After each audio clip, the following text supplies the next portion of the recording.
neighborhoods like this, summer all year round, you would think it'd be impossible to leave a place like this. Now, the question a lot of people might have is, Florida looks so great. You got beautiful weather all year round. You have beaches that go on for miles, great food, a good economy. It's like being in paradise. You just get to live there all year round, and a lot of that is true. And when I first came here, I can tell you when I first came here 10 years ago, I came here to take a job, and it was a different place. It was a way different place then than it is now. There were less people. There was people there. There's more housing available for people who wanted to rent or purchase a place to live. And by and large, it was the work economy was a different place before COVID. So a lot of it has to do with the fact that I came here before things changed with the world 4 years ago, and now needs and wants and interests have changed over that time. Florida for many years was a place for retirees.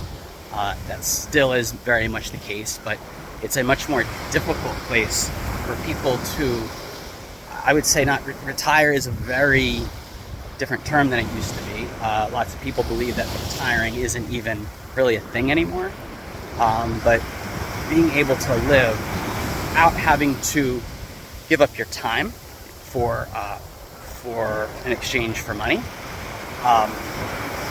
for people past Social Security age, that's becoming a dying reality now, and due in part to the rising costs that are associated with being in a place like Florida, where you have a higher population, you have more favorable weather. For a lot of people, you have more favorable economics than if you were to live up north, where there's things like income tax, property tax, school tax, etc. And here in Florida, you don't have a state income tax, and local taxes tend to be pretty reasonable. If you own real estate, it's quite nominal to be. You receive a quite nominal tax of about between 1% to 2.5%, depending on where you live. It's pretty manageable, and Florida tends to work favorably for people who own property. Now, owning property here, as I said, is a different beast than what it used to be 10 years ago. And it's a really tough subject, sore subject for a lot of people who've grown up here, who have gone to school here, who have really invested their time and their energy and built careers and families here, who aren't really able to afford to buy a house now. The entry-level point for, I would say, housing that is newer grade, entry point is in the 400 to 500,000, and and for a lot of people, their salaries, even with the tax advantages, just aren't keeping up with that. Florida has become more of a place for, I would say, career-minded people than it is for tourism and retirees, and a lot of the economy hasn't really caught up with that. When I came here, I had a very specialized job based on my past experience working in technology, working in the sports industry. I picked up a lot of skills from that I was able to port to my job back in the mid-2010s. Nowadays, I would think a job like that would be difficult to find, just because of the fact that the job market tends to be a lot more specialized right now, and employers have an easier time replacing employees. They have a wider pool to draw from, and a lot of that had to do with the Great Resignation. A lot of that had to do with the economics of work that took place, during and after COVID, with remote work and economic situations with inflation and rising unemployment. If you are in the sort of traditional employment realm, this is a tough place to be when you look at the rising costs for things like housing, in addition to the rising costs for commodities and assets across the globe. So Florida, again, it used to be, a place you'd move to. You spend your time up in New York, you move your family down, you retire there. Sometimes you'd even come and move here for work, and it was a lot more affordable than living in a place like New York or Boston, where taxes were high. They didn't build a lot of new construction for housing, and it's easy to come here and start a business. Now, starting a business is another thing. Another reason why people come down here is because of the ease to start a business.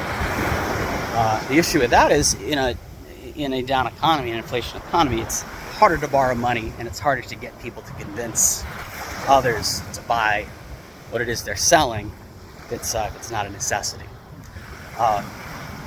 All those factors kind of put together, I decided last year to leave what was really not a great work situation for me.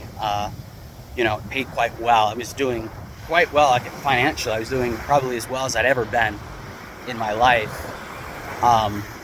And I owned a house, I owned a car, I had a retirement account, all the things, all the trappings of middle class life, and I had plenty of freedom because I wasn't married or had kids. So, on paper it looked great, but I'm a big believer that if you're not doing something, if you're engaged in something that is not playing to your strengths or your passions, it's only going to be so long until those opportunities kind of dry up. Now, I've always been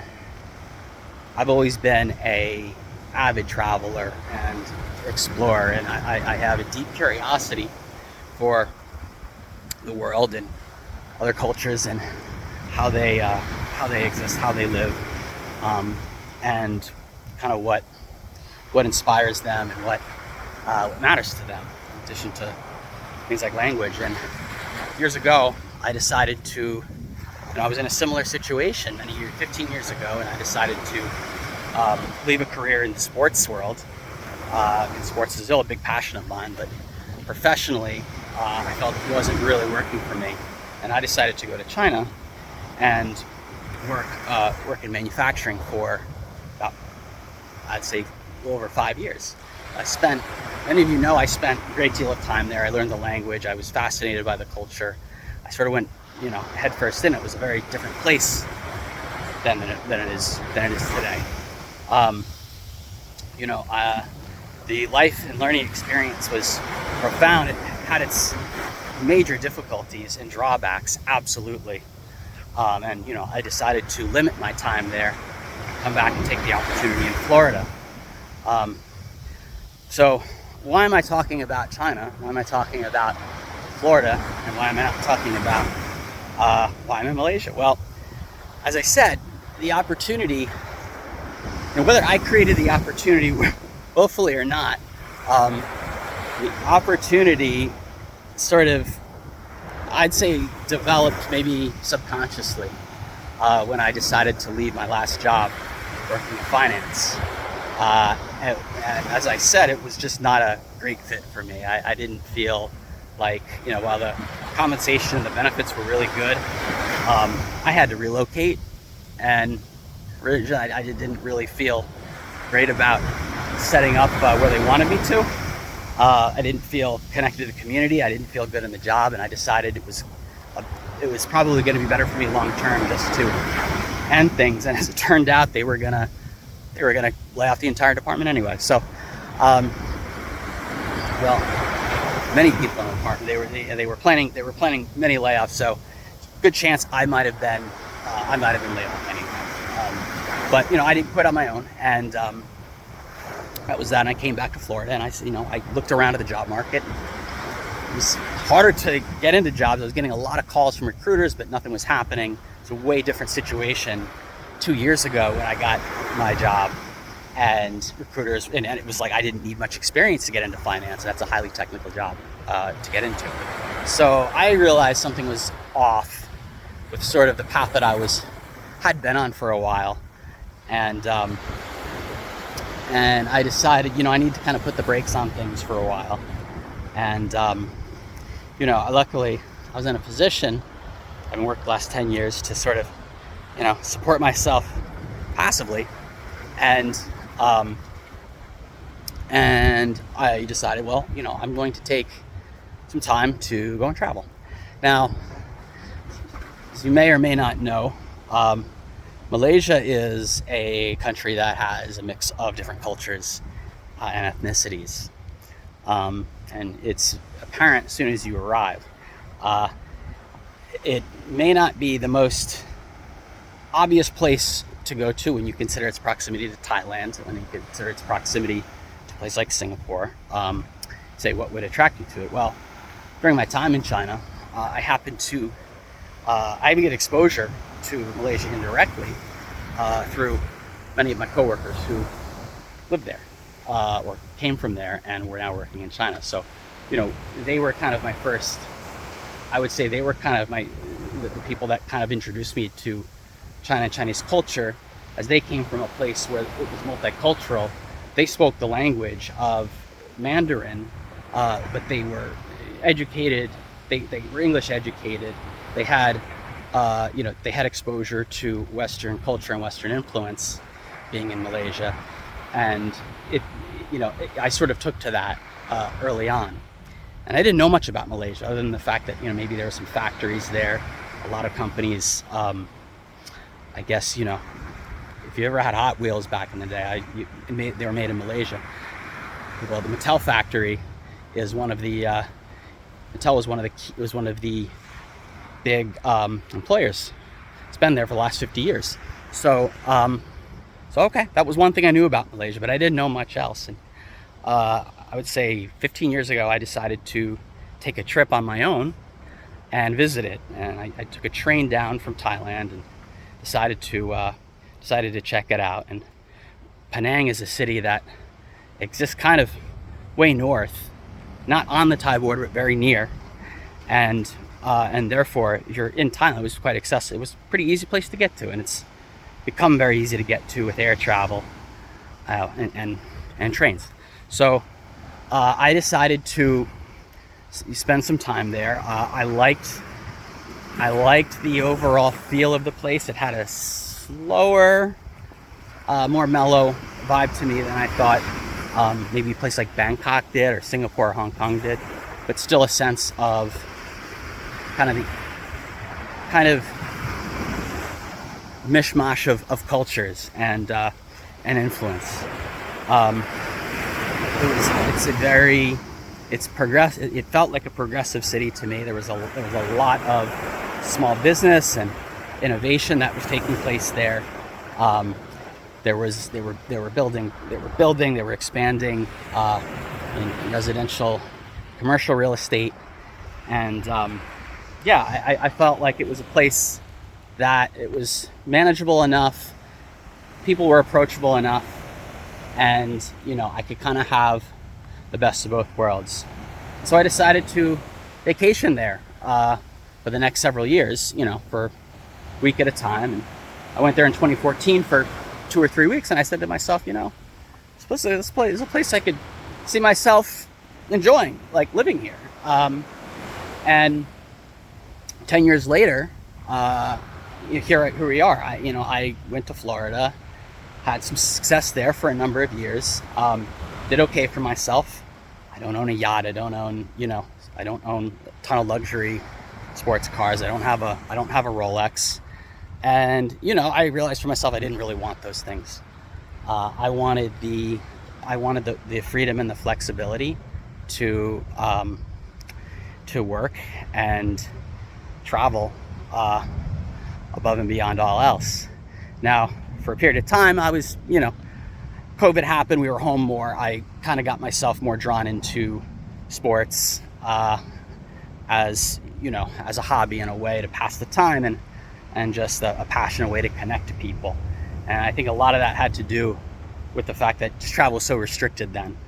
And, I was not able to engage or indulge in that as much as I had before. Now that things have been kind of lifted as far as that goes, I've been finding myself just, back, finding my roots again, as it were. And, as things have changed in the world and changed in my interests, change in my tolerances, and what I like and dislike, and what I'm willing to do and not willing to do, I found that Penang is a place that's very welcoming for me, for someone of my experience and background and interests. I've found a lot of people who are just very willing to understand more about me, and about where I come from, and my history and my background. And a lot of we're kind of surprised that I can take to the culture as I do. I'm in no way going to pass myself off as someone who's a native Malaysian person, which is absolutely as far from the truth as possible. But it's a place that I've just enjoyed getting to know better and getting to understand as, I guess, a long-term visitor at this point. I'm definitely not a resident, so I'm a long-term visitor at this point.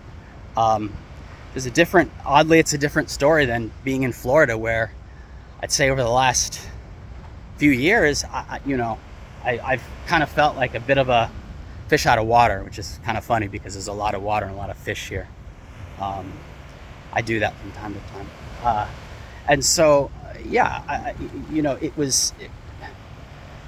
If you ever subscribe to Nomad, if you watch the Nomad Capitalist videos, which I think a lot of the content is interesting. I'm not a huge investor or a subscriber of everything he doesn't says, but he does have one very good point: is go where if you have the ability, if you have the capability, if you have the stomach to do it, and you have the means to do it, go where you're treated best.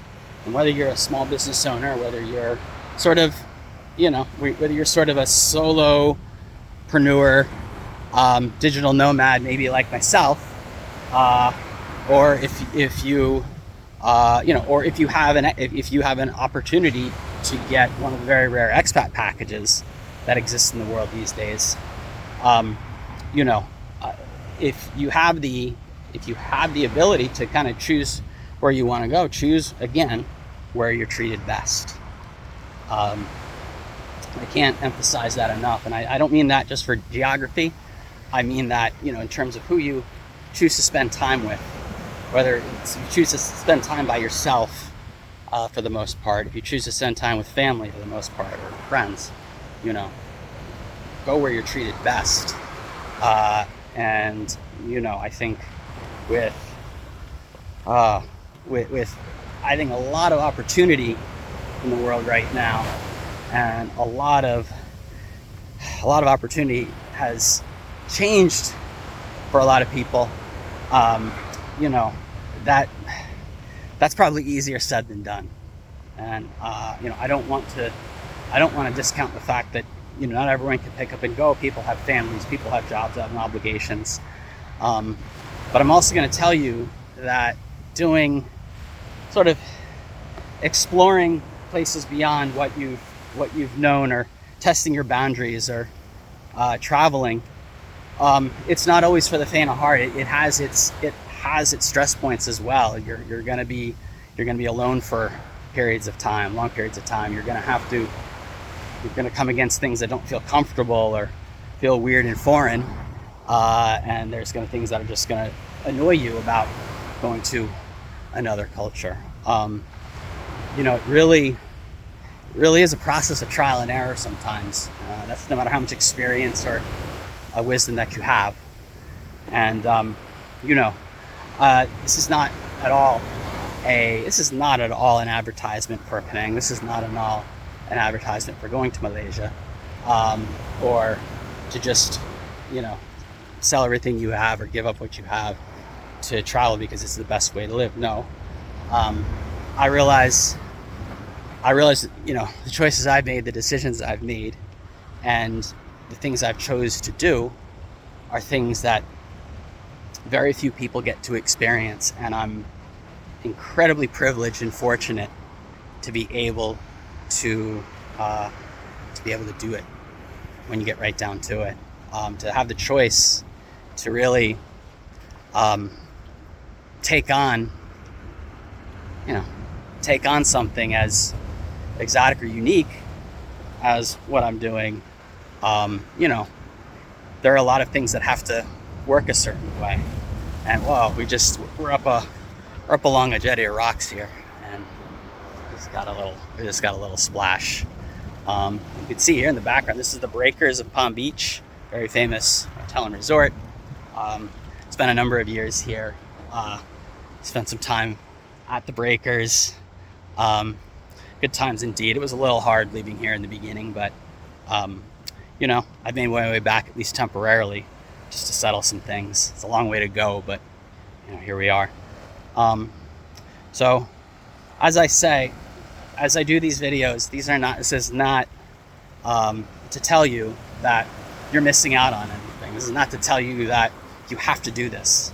But when I look at the world now, when I look at what's happening with regards to our ability to kind of live a life and continue down a path that we sort of thought was going to last forever, or relationships or ties or jobs or possessions that we gained so much attachment over, and we became so attached to, and we realized it's harder than we thought.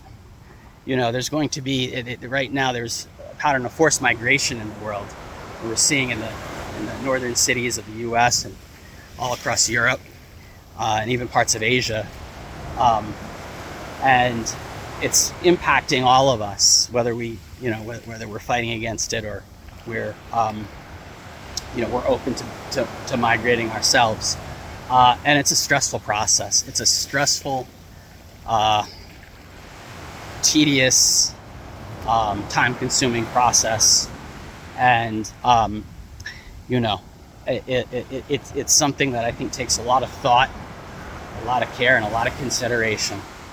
There are a lot of things I would have done differently during my nomadic time, during my time as just someone who resided stateside and traveled. There was a lot of things I would have done differently for sure. But as of right now, I'm learning to embrace the idea of being nomadic. And while I absolutely would love to be able to just sort of anchor in someday, I think right now we're faced with a lot of challenges in the world, economically and ecologically, that are making that increasingly difficult. Now, there's still pros and cons to moving in certain places, and I will talk about that in other videos. With regards to if you want to retire, if you want to study, if you want to work, that sort of thing. These are things I'll explain in other videos, but for those of my very few followers at this point, understanding why I came to Malaysia, hopefully this gives you a little bit more insight. Check back more. I'm going to be posting more videos as time goes by. As I said, I don't love doing this. I'm not someone that just is drawn to doing video and posting content about my life and details of it, but I want to be able to connect with you all on a certain level, and not just to understand more about me, but to maybe help you think about things in a different way. So until next time, see you soon.